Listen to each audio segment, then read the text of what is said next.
This game is an absolute digital madness. It's fast-paced in mostly destructive environment, has very rewarding gameplay with simple goals and yet with so many ways to gain upper hand in order to achieve your objectives.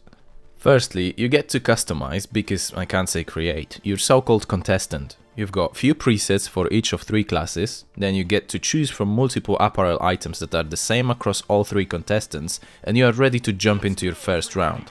Literally, jump into it. You have abilities like Mesh Shield for your heavy contestant that allows you to block incoming damage while letting your teammates to shoot from behind it. You've got Healing Beam for the medium-sized contestant that heals your teammates and only them, you can't heal yourself with it. And you have likes of Grappling Hook for light contestants that allows for quick relocation. Those are just one of 3 choices for each class. All of this can be supplemented by auxiliary gadgets. Some of them, like regular grenades and gas grenades, can be used by all classes, while other ones are locked to specific contestants like jump pads and barricades. But that is not where the supplementary options end. These are ones that you can choose and have on you. However, there are 5 types of canisters scattered across the map, and these are gas, flammable ones that deny entry and deals damage just like gas, my favorite explosives that can be sent right at your enemies or pave your way through the map. Then you have smoke that can be used to cover your tracks or make it difficult for enemies to see, and lastly, the goo, that forms a barrier which can save your life or could be used in a variety of creative ways.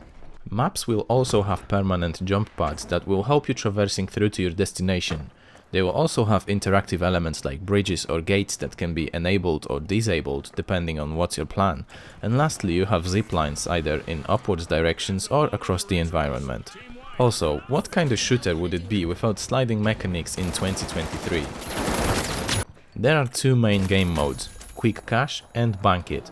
And that is if you don't count practice range and ranked and unranked tournaments, which are basically a variety of Quick Cash.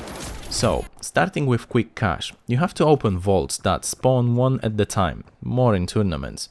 They will drop boxes that will contain $10,000 or coins and would look exactly like this one here.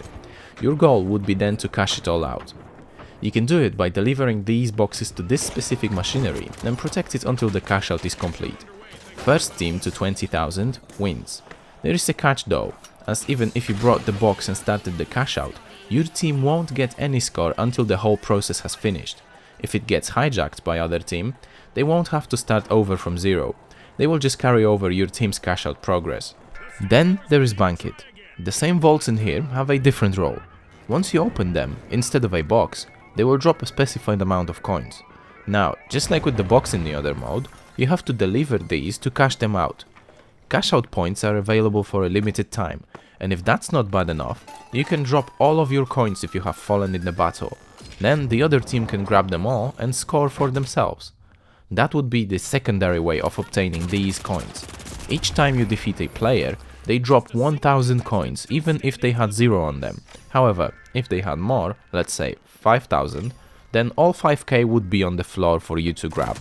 Best thing about this mode is that it gives more adrenaline, as there are times when you can carry 10, 20 or even 30,000 coins on you, and that can make or break the positive outcome of the round.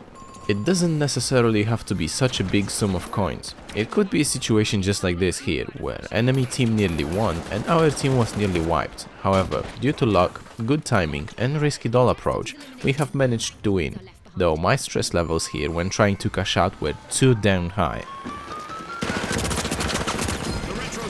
The finals is very team oriented, as even though you can win games on your own, it will rarely happen, especially if one or more teams are sticking together and are focused on winning.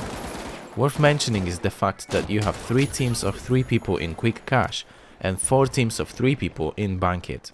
This would be the perfect example of what we've just mentioned. You can defeat multiple enemies on your own, however, if there is just one person from other team placed in the right position, all your effort will go for nothing. If your team manages to cooperate, you can effectively revive each other, cover teammates back when needed, and more effectively push through and eliminate your enemies. Teamplay seems to be rewarded one way or another. What is also amazing about the finals is, just like in Battlefield, mainly because devs are ex-Battlefield creators, camping here is not a thing. I got to learn that the hard way, plus there is really no point to stay in one place as you're missing out on coins.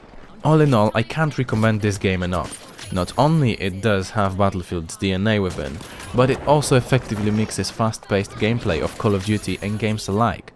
Plus, it allows for freedom of movement that Apex Legends was known for. That's not all. The game is completely free. There is also no pay to win implemented, at least for now, so what are you still doing here? If you played and liked games like Apex Legends before, you would definitely love this one here. Besides, if you are other FPS enjoyer, it is still worth a shot as it's hard not to like the finals.